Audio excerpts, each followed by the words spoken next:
الناس كلها تمشي مشي بصة قدامها، وانت دايما ماشي خايف تبص وراك. عارف ليه؟ لان قفاك اتهرم من ضرب القلامة.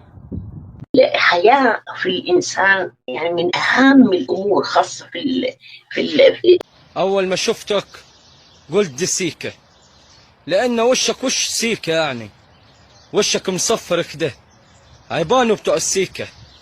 حضرتك المحامي ابو عبده؟ شو خير؟ شو انا ساكنه بالمانيا وبدي اطلع من زوجي. بدك تطلعي من جوزك؟ خير ان شاء الله. ليش؟ عم بعنفني، ما عم يعطيني حقوقي. يعني شديد معك؟ هو شديد معك؟ ما عم يعطيني حقوقي، ما عم يعطيني حقوقي. لا عادي، لو عايزه تتطلقي فتشي في تليفونه.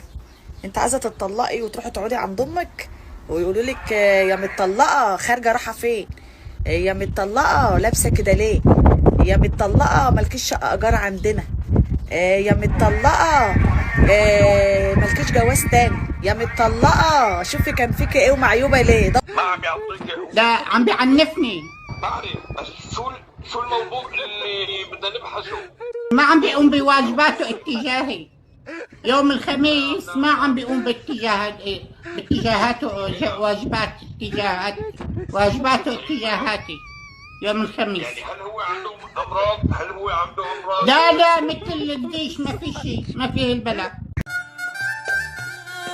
وخد الدبلة وطلقني من عذابك ريحني، خد الدبلة وطلقني من عذابك ريحني. تعا خدها يلا خدها، تعا خدها يلا خدها جد